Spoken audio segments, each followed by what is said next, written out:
ఇర్మియా గ్రంథం 38 అధ్యాయం. యెహోవా ఇలాగు సెలవిచ్చుచున్నాడు, ఈ పట్టణంలో నిలిచి ఉన్నవారు ఖడ్గము చేతనైనను, క్షామము చేతనైనను, తెగులు చేతనైనను చత్తురు గాని కల్దీల యొద్దకు బయలు వెళ్ళు వారు బ్రతుకుదురు. దోపుడు సొమ్ము దక్కించుకున్నట్లు తమ ప్రాణము దక్కించుకొని వారు బ్రతుకుదురు.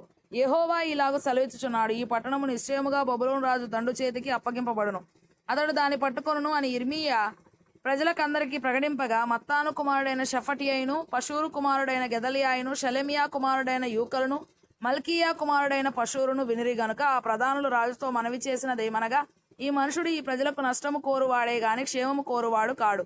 ఇతడు ఇట్టి సమాచారము వారికి ప్రకటన చేయటం వలన ఈ పట్టణంలో నిలిచి ఉన్న యోధుల చేతులను ప్రజలందరి చేతులను బలహీనము చేయుచున్నాడు. చిత్తగించి వానికి మరణశిక్ష విధింపుము. అందుకు రాజైన సిద్కియా, అతడు మీ వశంలో ఉన్నాడు, రాజు మీకు అడ్డము రాజాలడనగా, వారు ఇర్మియాను పట్టుకొని కారాగృహములోనున్న రాజకుమారుడగు మల్కీయా గోతిలోనికి దింపిరి. అందులోనికి ఇర్మియాను త్రాళ్లతో దింపినప్పుడు ఆ గోతిలో నీళ్లు లేవు, బురద మాత్రమే ఉండెను. ఆ బురదలో ఇర్మియా దిగబడెను. రాజు బెన్యామీను ద్వారమున కూర్చుని ఉండగా రాజు ఇంటిలోని కూషీయుడగు ఎబెద్మెలకను షండు వారు ఇర్మియాను గోతిలో వేసిరను సంగతి విని రాజు నగరులో నుండి బయలువెళ్లి రాజుతో ఇలాగు మనవి చేసెను, రాజా, నా ఏలినవాడా, ఆ గోతిలో వేయబడిన ఇర్మియా అను ప్రవక్త ఎడల ఈ మనుషులు చేసినది యావత్తును అన్యాయము. అతడున్న చోటను అతడు ఆకలి చేత చచ్చును. పట్టణంలోనైనను ఇంకను రొట్టెలేమీ లేవు. అందుకు రాజు, నీవు ఇక్కడ నుండి 30 మంది మనుషులను వెంటబెట్టుకొని పోయి ప్రవక్త అయిన ఇర్మియా చావక మునుపు ఆ గోతిలో నుండి అతని తీయించుమని కూషీయుడగు ఎబెద్మెలకునకు సెలవీయగా, ఎబెద్మెలకు ఆ మనుషులను వెంటబెట్టుకుని రాజనగరులో ఖజానా క్రింది గదిలోనికి వచ్చి అతడి నుండి పాతవైన చింకి బట్టలను, చిరిగి చీరాకులైన గుడ్డపాతలను తీసుకొని పోయి ఆ గోతిలోనున్న ఇర్మియా పట్టుకొనున్నట్లుగా తాళ్లచేత వాడిని దింపి, పాతవై చిరిగి చీరాకులైన ఈ బట్టలను త్రాళ్ల మీద నీ చంకల క్రింద పెట్టుకొనుమని అతనితో చెప్పెను. ఇర్మియా అలాగు చేయగా వారు ఇర్మియాను త్రాళ్లతో చేదుకొని ఆ గోతిలో నుండి వెలుపలికి తీసిరి. అప్పుడు ఇర్మియా బందీగృహశాలలో నివసించెను.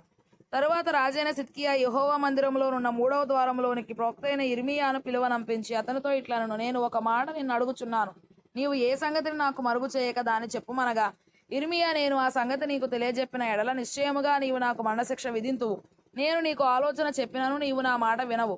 కావున రాజైన సిద్కియా, జీవాత్మను మనకు అనుగ్రహించు యెహోవా తోడు, నేను నీకు మరణము విధింపను, నీ ప్రాణము తీయజూచున్న ఈ మనుషుల చేతికి నిన్ను అప్పగింపను అని ఇర్మియాతో రహస్యముగా ప్రమాణము చేసెను. అప్పుడు ఇర్మియా సిద్కియాతో ఇట్లనెను, దేవుడు, ఇశ్రాయేలు దేవుడును సైన్యములకు అధిపతియునైన యెహోవా ఇలాగు సెలవిచ్చుచున్నాడు, నీవు బబులోను రాజు అధిపతుల యొద్దకు వెళ్ళిన ఎడల నీవు బ్రతికెదవు. ఈ పట్టణము అగ్నిచేత కాల్చబడదు, నీవును నీ ఇంటి వారును బ్రతుకుదురు. అయితే నీవు బబులోను అధిపతుల యొద్దకు వెళ్ళని ఎడల ఈ పట్టణము కల్దీల చేతికి అప్పగింపబడును, వారు అగ్నిచేత దాన్ని కాల్చివేసెదరు, మరియు నీవు వారి చేతిలో నుండి తప్పించుకొన జాలవు. అందుకు రాజైన సిద్కియా ఇర్మియాతో ఇట్లనెను, కల్దీల పక్షముగా ఉండు యూదులకు భయపడుచున్నాను. ఒకవేళ కల్దీలు నన్ను వారి చేతికి అప్పగించిన ఎడల వారు నన్ను అపహసించెదరు. అందుకు ఇర్మియా, వారు నిన్ను అప్పగింపరు, నీవు బ్రతికి బాగుగానుండునట్లు నేను నీతో చెప్పుచున్న సంగతిని గూర్చి యెహోవా సెలవిచ్చు మాటను చిత్తగించి ఆలకింపుము. నీవు ఒకవేళ బయలు వెళ్ళకపోయిన ఎడల యెహోవా ఈ మాట నాకు తెలియజేసెను, యూదారాజు నగరులో శేషించి ఉన్న స్త్రీలందరూ బబులోను అధిపతుల యొద్దకు కొనిపోబడెదరు. అలాగు జరగగా ఆ స్త్రీలు నిన్ను చూచి, నీ ప్రియ స్నేహితులు నిన్ను మోసపుచ్చి నీ పైని విజయం పొంది ఉన్నారు, నీ పాదములు బురదలో దిగబడి ఉండగా వారు వెనుక తీసిరని అందురు. నీ భార్యలందరూ నీ పిల్లలను కల్దీల యొద్దకు కొనిపోబడుదురు. నీవు వారి చేతిలో నుండి తప్పించుకొన జాలక బబులోను రాజు చేత పట్టబడదవు. గనుక ఈ పట్టణమును అగ్ని చేత కాల్చుటకు నీవే కారణమగుదువు. అందుకు సిద్కియా ఇర్మియాతో ఇట్లనెను, నీవు మరణశిక్ష నొందకుండునట్లు ఈ సంగతులను ఎవరికిని తెలియనీయకము.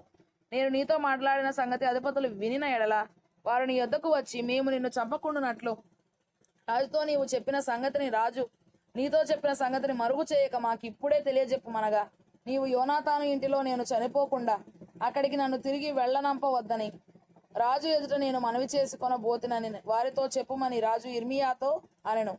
అంతటా అధిపతులందరూ ఇర్మియా యొద్దకు వచ్చి అడుగగా, అతడు రాజు సెలవిచ్చిన మాటల ప్రకారముగా వారికి ఉత్తరమిచ్చి ఆ సంగతి వారికి తెలియజేయనందున వారు అతనితో మాట్లాడుట మానిరి. యెరూషలేము పట్టబడు వరకు ఇర్మియా బందీగృహశాలలో ఉండెను.